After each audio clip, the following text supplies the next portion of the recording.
ಓಂ ಶಾಂತಿ. ದಿನಾಂಕ 25/10/2020. ಪ್ರಾತಃ ಮುರಳಿ ಅವ್ಯಕ್ತ ಬಾಪ್ದಾದ. ರಿವೈಸ್ ದಿನಾಂಕ 9/4/86. ಮಧುವನ. ಸತ್ಯ ಸೇವಾಧಾರಿಯ ಕುರಿತು. ಇಂದು ಜ್ಞಾನ ಸೂರ್ಯ ಜ್ಞಾನ ಚಂದ್ರಮ ತನ್ನ ಭೂಮಿಯ ತಾರಾಮಂಡಲದಲ್ಲಿ ಎಲ್ಲ ನಕ್ಷತ್ರಗಳನ್ನು ನೋಡುತ್ತಿದ್ದಾರೆ. ನಕ್ಷತ್ರಗಳೆಲ್ಲವೂ ಹೊಳೆಯುತ್ತ ತನ್ನ ಹೊಳಪು ಹಾಗೂ ಬೆಳಕನ್ನು ಕೊಡುತ್ತಿವೆ. ಭಿನ್ನ ಭಿನ್ನ ನಕ್ಷತ್ರಗಳಿವೆ.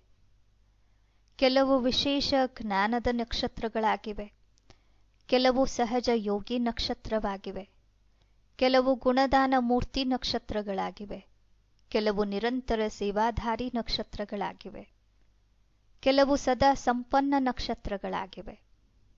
ಎಲ್ಲದಕ್ಕಿಂತ ಶ್ರೇಷ್ಠ ಪ್ರತಿ ಕ್ಷಣ ಸಫಲತೆಯ ನಕ್ಷತ್ರವಾಗಿದೆ. ಜೊತೆಗೆ ಕೆಲವೊಂದು ಕೇವಲ ಭರವಸೆಗಳ ನಕ್ಷತ್ರಗಳೂ ಇವೆ. ಭರವಸೆಗಳ ನಕ್ಷತ್ರವೆಲ್ಲಿ ಹಾಗೂ ಸಫಲತೆಯ ನಕ್ಷತ್ರವೆಲ್ಲಿ, ಎರಡರಲ್ಲಿ ಮಹಾನ್ ಅಂತರವಿದೆ. ಆದರೆ ಎರಡೂ ನಕ್ಷತ್ರವೇ ಆಗಿದೆ. ಹಾಗೂ ಪ್ರತಿಯೊಂದು ಭಿನ್ನ ಭಿನ್ನ ನಕ್ಷತ್ರಗಳ ವಿಶ್ವದ ಆತ್ಮಗಳ ಮೇಲೆ, ಪ್ರಕೃತಿಯ ಮೇಲೆ ತನ್ನ ಪ್ರಭಾವ ಬೀರುತ್ತಿದೆ. ಸಫಲತೆಯ ನಕ್ಷತ್ರ ಎಲ್ಲ ಕಡೆ ತನ್ನ ಹುಮ್ಮಸ್ಸು ಉತ್ಸಾಹದ ಪ್ರಭಾವವನ್ನು ಬೀರುತ್ತಿದೆ. ಭರವಸೆಗಳ ನಕ್ಷತ್ರ ಸ್ವಯಂ ಸಹ ಕೆಲವೊಮ್ಮೆ ಪ್ರೇಮ, ಕೆಲವೊಮ್ಮೆ ಶ್ರಮ ಎರಡೂ ಪ್ರಭಾವದಲ್ಲಿ ಇರುವ ಕಾರಣ ಅನ್ಯರಲ್ಲಿ ಮುಂದುವರಿಯುವ ಭರವಸೆಯನ್ನಿಟ್ಟುಕೊಂಡು ಮುಂದೆ ಹೋಗುತ್ತಿದ್ದಾರೆ. ಅಂದ ಮೇಲೆ ನಾನು ಯಾವ ನಕ್ಷತ್ರವಾಗಿದ್ದೇನೆ ಎಂದು ಪ್ರತಿಯೊಬ್ಬರೂ ತಮ್ಮನ್ನು ತಾವು ಕೇಳಿಕೊಳ್ಳಿರಿ. ಎಲ್ಲರಲ್ಲಿ ಜ್ಞಾನ, ಯೋಗ, ಗುಣಗಳ ಧಾರಣೆ ಹಾಗೂ ಸೇವಾಭಾವವಿದ್ದರೂ ಸಹ, ಎಲ್ಲ ಇದ್ದರೂ ಕೂಡ ಕೆಲವರಲ್ಲಿ ಜ್ಞಾನದ ಹೊಳಪಿದೆ, ಹಾಗೆ ಕೆಲವರಲ್ಲಿ ವಿಶೇಷವಾಗಿ ನೆನಪಿನ ಯೋಗದ್ದು ಇದೆ. ಮತ್ತೆ ಕೆಲವರು ತನ್ನ ಗುಣಮೂರ್ತಿಯ ಹೊಳಪಿನಿಂದ ವಿಶೇಷ ಆಕರ್ಷಣೆ ಮಾಡುತ್ತಿದ್ದಾರೆ. ನಾಲ್ಕೂ ಸಹ ಧಾರಣೆ ಆಗಿದ್ದರೂ ಕೂಡ ಶೇಕಡಾಂಶದಲ್ಲಿ ಅಂತರವಿದೆ. ಆದ್ದರಿಂದ ಭಿನ್ನ ಭಿನ್ನ ನಕ್ಷತ್ರಗಳು ಹೊಳೆಯುತ್ತಿರುವಂತೆ ಕಾಣಿಸುತ್ತದೆ. ಇದು ಆತ್ಮೀಯ ವಿಚಿತ್ರ ತಾರಾಮಂಡಲವಾಗಿದೆ. ತಾವು ಆತ್ಮೀಯ ನಕ್ಷತ್ರಗಳ ಪ್ರಭಾವ ವಿಶ್ವದ ಮೇಲೆ ಬೀಳುತ್ತದೆ. ಅಂದ ಮೇಲೆ ವಿಶ್ವದ ಸ್ಥೂಲ ನಕ್ಷತ್ರಗಳದ್ದು ಸಹ ಪ್ರಭಾವ ವಿಶ್ವದ ಮೇಲೆ ಬೀಳುತ್ತದೆ. ತಾವು ಸ್ವಯಂ ಎಷ್ಟು ಶಕ್ತಿಶಾಲಿ ನಕ್ಷತ್ರ ಆಗುತ್ತೀರೋ ಅಷ್ಟು ವಿಶ್ವದ ಆತ್ಮಗಳ ಮೇಲೆ ಪ್ರಭಾವ ಬೀರುತ್ತದೆ ಹಾಗೂ ಮುಂದೆಯೂ ಬೀರುತ್ತಿರುತ್ತದೆ. ಹೇಗೆ ಎಷ್ಟು ಘೋರಾಂಧಕಾರವಿದ್ದರೂ ನಕ್ಷತ್ರಗಳ ಹೊಳಪು ಹೆಚ್ಚು ಸ್ಪಷ್ಟವಾಗಿ ಕಾಣಿಸುತ್ತದೆ, ಅಂತೆಯೇ ಅಪ್ರಾಪ್ತಿಯ ಅಂಧಕಾರ ವೃದ್ಧಿಯಾಗುತ್ತದೆ ಹಾಗೂ ಮತ್ತಷ್ಟು ವೃದ್ಧಿ ಆಗುತ್ತದೆ, ಹೆಚ್ಚುತ್ತಾ ಹೋಗುತ್ತದೆ. ಅಷ್ಟೇ ತಾವು ಆತ್ಮೀಯ ನಕ್ಷತ್ರಗಳ ವಿಶೇಷ ಪ್ರಭಾವ ಅನುಭವ ಮಾಡುತ್ತಾ ಹೋಗುತ್ತಾರೆ. ಎಲ್ಲರಿಗೂ ಧರಣಿಯ ಹೊಳೆಯುತ್ತಿರುವ ನಕ್ಷತ್ರ ಜ್ಯೋತಿಬಿಂದುವಿನ ರೂಪದಲ್ಲಿ ಪ್ರಕಾಶಮಯ ಕಾಯಿ ಫರಿಷ್ಠೆ ರೂಪದಲ್ಲಿ ಕಾಣಿಸುತ್ತೀರಿ. ಹೇಗೆ ಈಗ ಆಕಾಶದ ನಕ್ಷತ್ರಗಳ ಹಿಂದೆ ಅವರು ತಮ್ಮ ಸಮಯ, ಶಕ್ತಿ ಹಾಗೂ ಹಣವನ್ನು ತೊಡಗಿಸುತ್ತಿದ್ದಾರೆ, ಅಂತೆಯೇ ಆತ್ಮೀಯ ನಕ್ಷತ್ರಗಳನ್ನು ನೋಡಿ ಆಶ್ಚರ್ಯವಂತರಾಗುತ್ತಿರುತ್ತಾರೆ. ಹೇಗೆ ಈಗ ಆಕಾಶದಲ್ಲಿ ನಕ್ಷತ್ರಗಳನ್ನು ನೋಡುತ್ತಾರೆ, ಹಾಗೆಯೇ ಈ ಧರಣಿಯ ಮಂಡಲದಲ್ಲಿ ಸುತ್ತಮುತ್ತಲೂ ಫರಿಷ್ಠೆಗಳ ಹೊಳಪು ಹಾಗೂ ಜ್ಯೋತಿರ್ಮಯ ನಕ್ಷತ್ರಗಳ ಪ್ರಕಾಶವನ್ನು ನೋಡುತ್ತಾರೆ, ಅನುಭವ ಮಾಡುತ್ತಾರೆ. ಇವರು ಯಾರಾಗಿದ್ದಾರೆ, ಎಲ್ಲಿಂದ ಈ ಧರಣಿಯ ಮೇಲೆ ತನ್ನ ಹೊಳಪನ್ನು ತೋರಿಸಲು ಬಂದಿದ್ದಾರೆ ಎಂದು ಹೇಗೆ ಸ್ಥಾಪನೆಯ ಆದಿಯಲ್ಲಿ ಅನುಭವ ಮಾಡಿದರು. ಸುತ್ತಮುತ್ತಲೂ ಬ್ರಹ್ಮ ಹಾಗೂ ಕೃಷ್ಣನ ಸಾಕ್ಷಾತ್ಕಾರದ ಅಲೆ ಹರಡಿತು. ಇವರು ಯಾರಾಗಿದ್ದಾರೆ, ಇದೇನು ಕಾಣಿಸುತ್ತದೆ ಎಂದು ತಿಳಿದುಕೊಳ್ಳುವುದಕ್ಕಾಗಿ ಅನೇಕರ ಗಮನ ಹರಿಯಿತು. ಹಾಗೆಯೇ ಈಗ ಅಂತ್ಯದಲ್ಲಿ ಸುತ್ತಲೂ ಈ ಎರಡೂ ರೂಪ, ಜ್ಯೋತಿ ಹಾಗೂ ಫರಿಷ್ಠೆ, ಅದರಲ್ಲಿ ಬಾಪ್ದಾದ ಹಾಗೂ ಮಕ್ಕಳು ಎಲ್ಲರ ಪ್ರಕಾಶ ಕಾಣಿಸುತ್ತದೆ. ಹಾಗೂ ಎಲ್ಲರದ್ದು ಒಬ್ಬರಿಂದ ಅನೇಕರ ಗಮನ ಈ ಕಡೆ ಸ್ವತಃ ಹೋಗುತ್ತದೆ. ಈಗ ಈ ದಿವ್ಯ ದೃಶ್ಯ ತಮ್ಮೆಲ್ಲರ ಸಂಪನ್ನರಾಗುವವರೆಗೂ ಇರುತ್ತದೆ. ಫರಿಷ್ಠಾತನದ ಸ್ಥಿತಿ ಸಹಜ ಹಾಗೂ ಸ್ವತಃವಾಗಿ ಅನುಭವ ಮಾಡುತ್ತೀರ. ಆಗ ಆ ಸಾಕ್ಷಾತ್ ಫರಿಷ್ಠೆ ಸಾಕ್ಷಾತ್ಕಾರದಲ್ಲಿ ಕಾಣಿಸುತ್ತಾರೆ. ಈ ವರ್ಷ ಫರಿಷ್ಠಾತನದ ಸ್ಥಿತಿಗಾಗಿ ವಿಶೇಷವಾಗಿ ಕೊಡಲಾಗಿದೆ. ಏನು ಕೇವಲ ನೆನಪಿನ ಅಭ್ಯಾಸ ಮಾಡುವುದೇ, ಅಥವಾ ಸೇವೆಯನ್ನೂ ಮಾಡಬೇಕೆ, ಅಥವಾ ಸೇವೆಯಿಂದ ಮುಕ್ತರಾಗಿ ತಪಸ್ಸಿನಲ್ಲಿಯೇ ಇರಬೇಕೆ ಎಂದು ಕೆಲವು ಮಕ್ಕಳು ತಿಳಿದುಕೊಳ್ಳುತ್ತಾರೆ. ಬಾಪ್ದಾದ ಸೇವೆಯ ಯಥಾರ್ಥ ಅರ್ಥವನ್ನು ತಿಳಿಸುತ್ತಿದ್ದಾರೆ. ಸೇವಾ ಭಾವ ಎಂದರೆ ಸದಾ ಪ್ರತಿ ಆತ್ಮದ ಬಗ್ಗೆ ಶುಭ ಭಾವನೆ, ಶ್ರೇಷ್ಠ ಕಾಮನೆಯ ಭಾವ. ಸೇವಾ ಭಾವ ಎಂದರೆ ಪ್ರತಿ ಆತ್ಮದ ಭಾವನೆಗೆ ಪ್ರಮಾಣ ಫಲ ನೀಡುವುದು. ಭಾವನೆ ಸೀಮಿತದ್ದಲ್ಲ, ಆದರೆ ಶ್ರೇಷ್ಠ ಭಾವನೆ. ತಾವು ಸೇವಾಧಾರಿಗಳ ಪ್ರತಿಯಾಗಿ ಒಂದು ವೇಳೆ ಯಾರಾದರೂ ಆತ್ಮೀಯ ಸ್ನೇಹದ ಭಾವನೆಯನ್ನಿಟ್ಟುಕೊಂಡರೆ, ಶಕ್ತಿಗಳ ಸಹಯೋಗದ ಭಾವನೆಯನ್ನಿಟ್ಟುಕೊಂಡರೆ, ಖುಷಿಯ ಭಾವನೆಯನ್ನಿಟ್ಟುಕೊಂಡರೆ, ಶಕ್ತಿಗಳ ಪ್ರಾಪ್ತಿಯ ಭಾವನೆಯನ್ನು ಇಟ್ಟುಕೊಂಡರೆ, ಹುಮ್ಮಸ್ಸು ಉತ್ಸಾಹದ ಭಾವನೆಯನ್ನು ಇಟ್ಟುಕೊಂಡರೆ, ಅಂತಹ ಭಿನ್ನ ಭಿನ್ನ ಭಾವನೆಯ ಫಲ ಅಂದರೆ ಸಹಯೋಗದ ಮೂಲಕ ಅನುಭೂತಿ ಮಾಡಿಸುವುದು. ಅಂದ ಮೇಲೆ ಸೇವಾ ಭಾವನೆ ಎಂದು ಇದಕ್ಕೆ ಹೇಳಲಾಗುತ್ತದೆ. ಕೇವಲ ಭಾಷಣ ಮಾಡಿ ಬಂದು ಬಿಟ್ಟೆ, ಅಥವಾ ಗುಂಪಿಗೆ ತಿಳಿಸಿ ಬಂದೆ, ಕೋರ್ಸ್ ಪೂರ್ಣ ಮಾಡಿ ಬಂದೆ, ಅಥವಾ ಸೆಂಟರ್ ತೆರೆದು ಬಂದೆ, ಇದಕ್ಕೆ ಸೇವಾ ಭಾವನೆ ಎಂದು ಹೇಳುವುದಿಲ್ಲ. ಸೇವೆ ಅಂದರೆ ಯಾವುದೇ ಆತ್ಮಕ್ಕೆ ಪ್ರಾಪ್ತಿಯ ಮೇವನ್ನು ಅನುಭವ ಮಾಡಿಸುವುದು. ಅಂತಹ ಸೇವೆಯಲ್ಲಿ ತಪಸ್ಸು ಸದಾ ಜೊತೆಗಿದೆ. ದೃಢ ಸಂಕಲ್ಪದಿಂದ ಯಾವುದೇ ಕಾರ್ಯವನ್ನು ಮಾಡುವುದಕ್ಕೆ ತಪಸ್ಸಿನ ಅರ್ಥವೆಂದು ತಿಳಿಸಲಾಗಿದೆ. ಎಲ್ಲಿ ಯಥಾರ್ಥ ಸೇವಾಭಾವವಿದೆಯೋ ಅಲ್ಲಿ ತಪಸ್ಸಿನ ಭಾವ ಬೇರೆಯಿಲ್ಲ. ತ್ಯಾಗ, ತಪಸ್ಸು, ಸೇವೆ ಈ ಮೂರರ ಕಂಬೈನ್ಡ್ ರೂಪ ಸತ್ಯ ಸೇವೆ ಆಗಿದೆ. ಹಾಗೂ ನಾಮಧಾರಿ ಸೇವೆಯ ಫಲ ಅಲ್ಪಕಾಲದ್ದಾಗಿರುತ್ತದೆ. ಅಲ್ಲಿಯೇ ಸೇವೆ ಮಾಡಿದಿರಿ ಹಾಗೂ ಅಲ್ಲಿಯೇ ಅಲ್ಪಕಾಲದ ಪ್ರಭಾವದ ಫಲ ಪ್ರಾಪ್ತಿಯಾಯಿತು ಹಾಗೂ ಸಮಾಪ್ತಿಯಾಯಿತು. ಅಲ್ಪಕಾಲದ ಪ್ರಭಾವದ ಫಲ ಅಲ್ಪಕಾಲದ ಮಹಿಮೆಯಾಗಿದೆ. ಬಹಳ ಒಳ್ಳೆಯ ಭಾಷಣ ಮಾಡಿದರು, ಬಹಳ ಚೆನ್ನಾಗಿ ಕೋರ್ಸ್ ಕೊಟ್ಟರು, ಬಹಳ ಚೆನ್ನಾಗಿ ಸೇವೆ ಮಾಡಿದರು. ಅಂದ ಮೇಲೆ ಚೆನ್ನಾಗಿ ಎನ್ನುವುದರ ಅಲ್ಪಕಾಲದ ಫಲ ಸಿಕ್ಕಿತು. ಹಾಗೂ ಅವರಿಗೆ ಮಹಿಮೆ ಕೇಳುವ ಅಲ್ಪಕಾಲದ ಫಲ ಸಿಕ್ಕಿತು. ಆದರೆ ಅನುಭೂತಿ ಮಾಡಿಸುವುದು ಅಂದರೆ ತಂದೆಯೊಡನೆ ಸಂಬಂಧ ಜೋಡಿಸುವುದು, ಶಕ್ತಿಶಾಲಿ ಮಾಡುವುದು. ಇದು ಸತ್ಯ ಸೇವೆಯಾಗಿದೆ. ಸತ್ಯ ಸೇವೆಯಲ್ಲಿ ತ್ಯಾಗ, ತಪಸ್ಸು ಇಲ್ಲವೆಂದರೆ ಇದು 50-50ರ ಸೇವೆಯಲ್ಲ, ಆದರೆ 25% ಸೇವೆಯಾಗಿದೆ.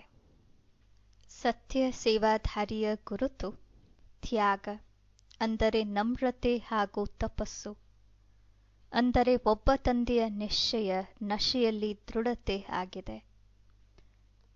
ಯಥಾರ್ಥ ಸೇವೆ ಎಂದು ಇದಕ್ಕೆ ಹೇಳಲಾಗುತ್ತದೆ.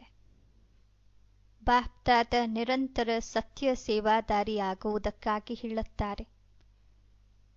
ಹೆಸರು ಸೇವೆ ಎಂದಿರಲಿ ಹಾಗೂ ಸ್ವಯಂ ಸಹ ಡಿಸ್ಟರ್ಬ್ ಆಗಿ ಅನ್ಯರನ್ನೂ ಡಿಸ್ಟರ್ಬ್ ಮಾಡುವುದು, ಈ ಸೇವೆಯಿಂದ ಮುಕ್ತರಾಗಲು ಬಾಪ್ದಾದ ಹೇಳುತ್ತಿದ್ದಾರೆ. ಅಂತಹ ಸೇವೆಯನ್ನು ಮಾಡದಿರುವುದು ಒಳ್ಳೆಯದಾಗಿದೆ. ಏಕೆಂದರೆ ಸೇವೆಯ ವಿಶೇಷ ಗುಣ ಸಂತುಷ್ಟತೆಯಾಗಿದೆ.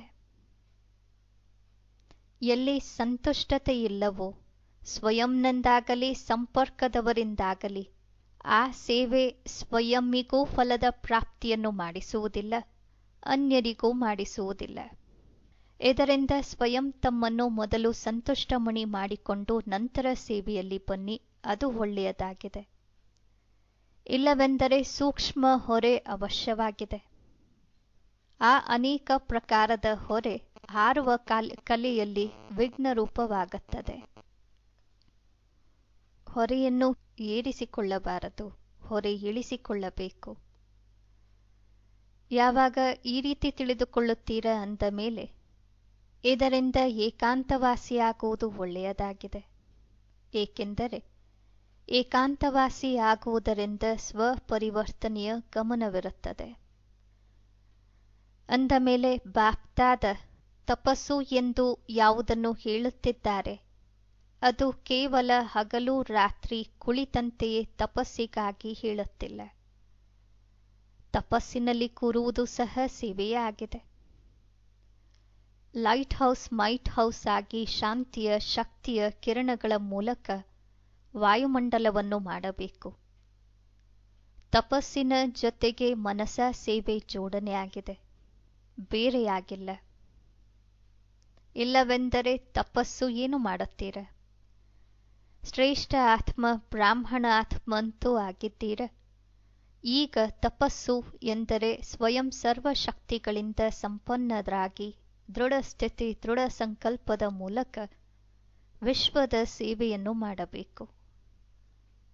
ಕೇವಲ ವಾಣಿಯ ಸೇವೆಯಲ್ಲ.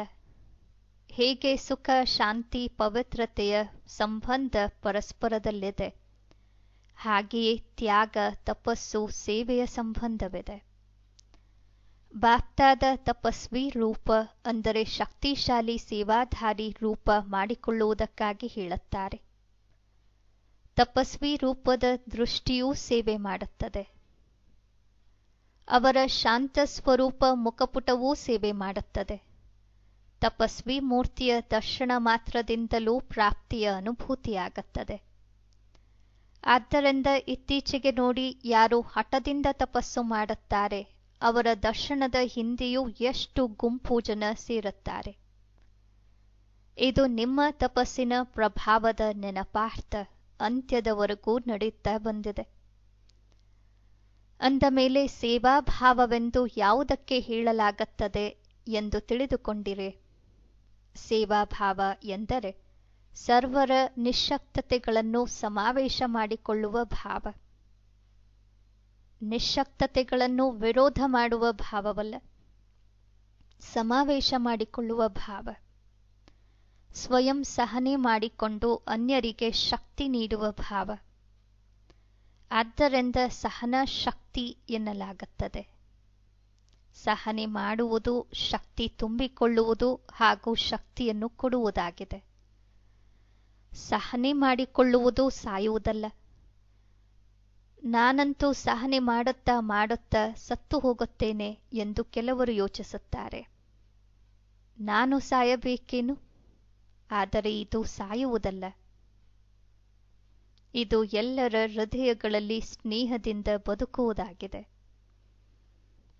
ಎಂತಹ ವಿರೋಧಿಯೇ ಆಗಿರಲಿ, ರಾವಣನಿಗಿಂತಲೂ ತೀಕ್ಷ್ಣವಾಗಿರಲಿ, 1 ಬಾರಿಯಲ್ಲ 10 ಬಾರಿ ಸಹನೆ ಮಾಡಬೇಕಾಗಲಿ, ಆದರೂ ಸಹ ಸಹನಾ ಶಕ್ತಿಯ ಫಲ ಅವಿನಾಶಿ ಹಾಗೂ ಮಧುರವಾಗಿರುತ್ತದೆ. ಅದು ಸಹ ಅವಶ್ಯವಾಗಿ ಬದಲಾಗುತ್ತದೆ. ನಾನು ಇಷ್ಟೊಂದು ಸಹನೆ ಮಾಡಿದೆ, ಇವರೂ ಏನನ್ನಾದರೂ ಮಾಡಲಿ ಎಂಬ ಭಾವನೆಯನ್ನಿಟ್ಟುಕೊಳ್ಳಬೇಡಿ. ಅಲ್ಪಕಾಲದ ಫಲದ ಭಾವನೆಯನ್ನಿಟ್ಟುಕೊಳ್ಳಬೇಡಿ. ದಯಾಭಾವವನ್ನಿಟ್ಟುಕೊಳ್ಳಿ. ಇದಕ್ಕೆ ಸೇವಾಭಾವವೆಂದು ಹೇಳಲಾಗುತ್ತದೆ. ಅಂದ ಮೇಲೆ ಈ ವರ್ಷ ಅಂತಹ ಸತ್ಯ ಸೇವೆಯ ಪ್ರಮಾಣ ನೀಡಿ ಸುಪುತ್ರರ ಪಟ್ಟಿಯಲ್ಲಿ ಬರುವ ಸುವರ್ಣ ಅವಕಾಶವನ್ನು ಕೊಡಲಾಗುತ್ತದೆ. ಈ ವರ್ಷ ಮೇಳ ಅಥವಾ ಕಾರ್ಯಕ್ರಮವನ್ನು ಬಹಳ ಚೆನ್ನಾಗಿ ಮಾಡಿದ್ದೀರಾ ಎಂದು ನೋಡುವುದಿಲ್ಲ. ಆದರೆ ಸಂತುಷ್ಟ ಮಣಿಗಳಾಗಿ ಸಂತುಷ್ಟತೆಯ ಸೇವೆಯಲ್ಲಿ ಹೆಚ್ಚು ಅಂಕವನ್ನು ಗಳಿಸಬೇಕು. ವಿಘ್ನ ವಿನಾಶಕ ಎಂಬ ಬಿರುದಿನ ಸಮಾರಂಭದಲ್ಲಿ ಪ್ರಶಸ್ತಿಯನ್ನು ತೆಗೆದುಕೊಳ್ಳಬೇಕು. ಅರ್ಥವಾಯಿತೆ. ಇದಕ್ಕೆ ನಷ್ಟೋ ಮೋಹ ಸ್ಮೃತಿ ಸ್ವರೂಪ ಎನ್ನಲಾಗುತ್ತದೆ. ಅಂದ ಮೇಲೆ 18 ವರ್ಷದ ಸಮಾಪ್ತಿಯ ಈ ವಿಶೇಷ ಸಂಪನ್ನರಾಗುವ ಅಧ್ಯಾಯ ಸ್ವರೂಪದಲ್ಲಿ ತೋರಿಸಿ. ಇದಕ್ಕೆ ತಂದೆ ಸಮಾನರಾಗುವುದು ಎಂದು ಹೇಳಲಾಗುತ್ತದೆ. ಒಳ್ಳೆಯದು. ಸದಾ ಹೊಳೆಯುತ್ತಿರುವ ಆತ್ಮೀಯ ನಕ್ಷತ್ರಗಳಿಗೆ, ಸದಾ ಸಂತುಷ್ಟತೆಯ ಅಲೆಯನ್ನು ಹರಡುವಂತಹ ಸಂತುಷ್ಟ ಮುನಿಗಳಿಗೆ, ಸದಾ ಒಂದೇ ಸಮಯದಲ್ಲಿ ತ್ಯಾಗ, ತಪಸ್ಸು, ಸೇವೆಯ ಪ್ರಭಾವ ಬೀರುವಂತಹ ಪ್ರಭಾವಶಾಲಿ ಆತ್ಮಗಳಿಗೆ,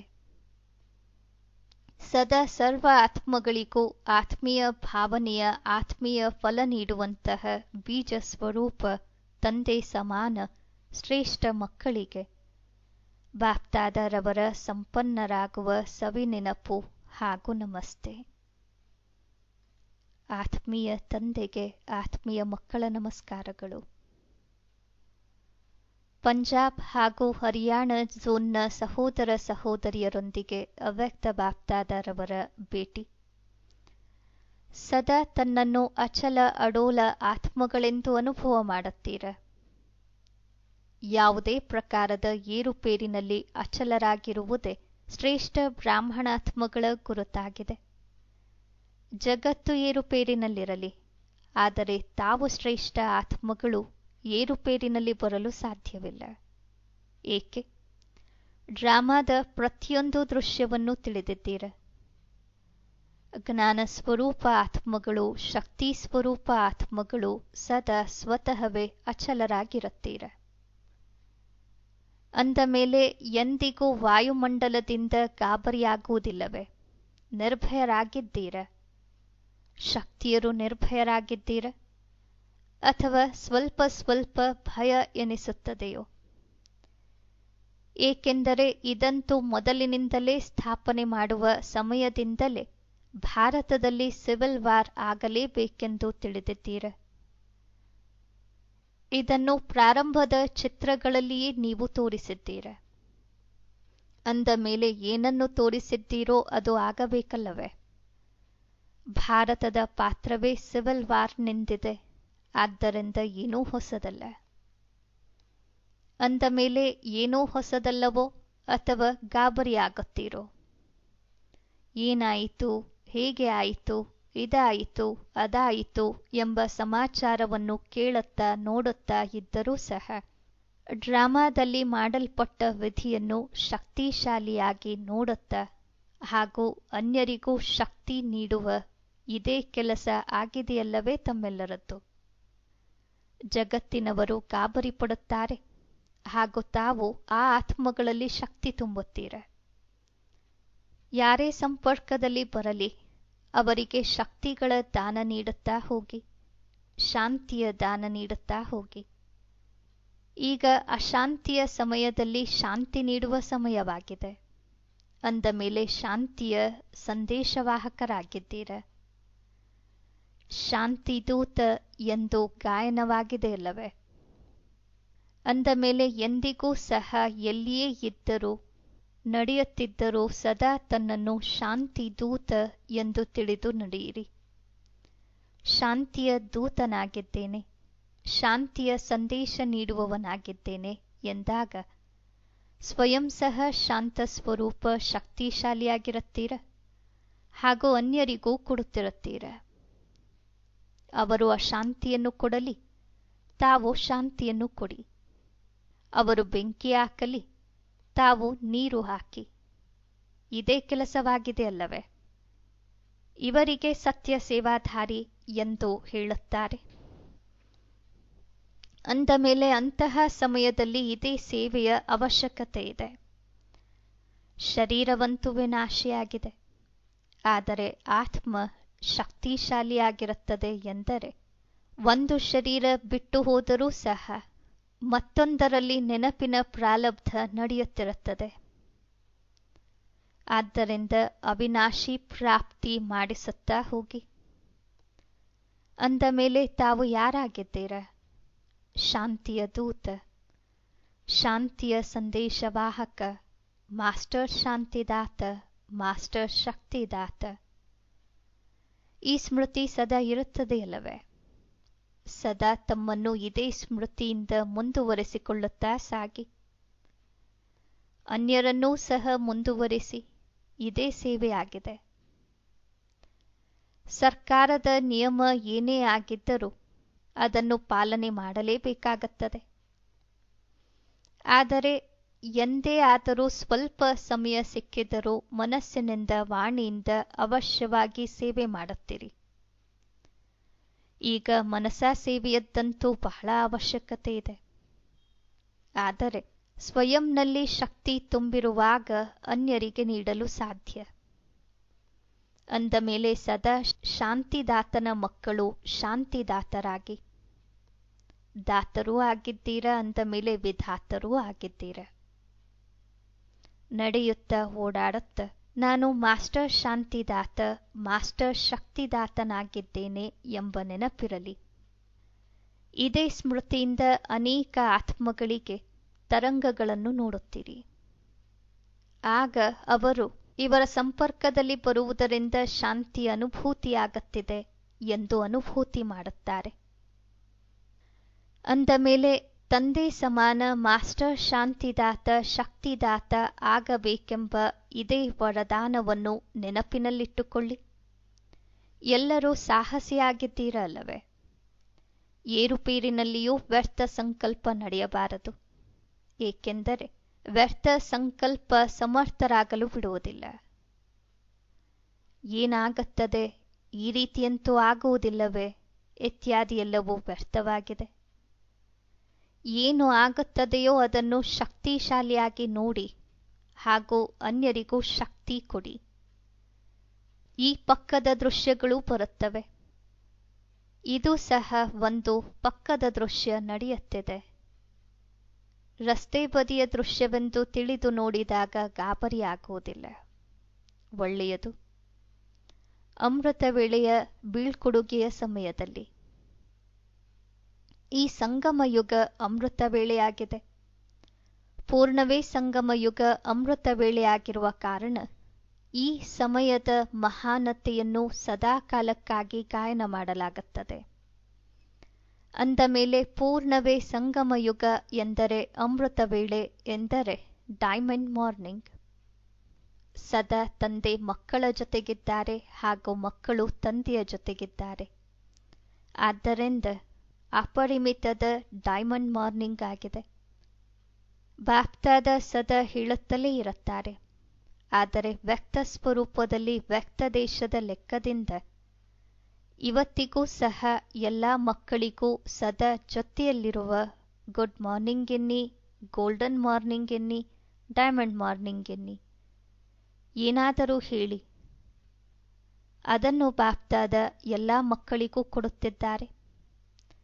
ಸ್ವಯಂ ಸಹ ವಜ್ರವಾಗಿದ್ದೀರ ಹಾಗೂ ಶುಭೋದಯವೂ ವಜ್ರದ್ದಾಗಿದೆ. ಮತ್ತಷ್ಟು ವಜ್ರವನ್ನಾಗಿ ಮಾಡಿಕೊಳ್ಳಬೇಕಿದೆ. ಆದ್ದರಿಂದ ಸದಾ ಜೊತೆಯಲ್ಲಿರುವ ಶುಭೋದಯಗಳು. ಒಳ್ಳೆಯದು. ವರದಾನ. ಪಂಚ ತತ್ವಗಳು ಹಾಗೂ ಪಂಚ ವಿಕಾರಗಳನ್ನು ತನ್ನ ಸೇವಾಧಾರಿ ಮಾಡಿಕೊಳ್ಳುವಂತಹ ಮಾಯಾಜೀತ್ ಸ್ವರಾಜ್ಯ ಅಧಿಕಾರಿ ಭವ. ಹೇಗೆ ಸತ್ಯಯುಗದಲ್ಲಿ ವಿಶ್ವ ಮಹಾರಾಜ ಅಥವಾ ವಿಶ್ವ ಮಹಾರಾಣಿಯ ರಾಜ್ಯದ ವಸ್ತ್ರವನ್ನು ಹಿಂದಿನಿಂದ ದಾಸದಾಸಿಯರು ಎತ್ತಿ ಹಿಡಿಯುತ್ತಾರೆ, ಅಂತೆಯೇ ಸಂಗಮ ಯುಗದಲ್ಲಿ ತಾವು ಮಕ್ಕಳು ಮಾಯಾಜೀತ್ ಸ್ವರಾಜ್ಯ ಅಧಿಕಾರಿಯಾಗಿ ಬಿರುದುಗಳೆಂಬ ವಸ್ತ್ರದಿಂದ ಶೃಂಗರಿತರಾಗಿದ್ದಾಗ ಈ ಪಂಚ ತತ್ವ ಹಾಗೂ ಪಂಚವಿಕಾರ ನಿಮ್ಮ ವಸ್ತ್ರವನ್ನು ಹಿಂದಿನಿಂದ ಹಿಡಿದಿಟ್ಟುಕೊಳ್ಳುತ್ತಾರೆ. ಅಂದರೆ ಅಧೀನರಾಗಿ ನಡೆಯುತ್ತಾರೆ.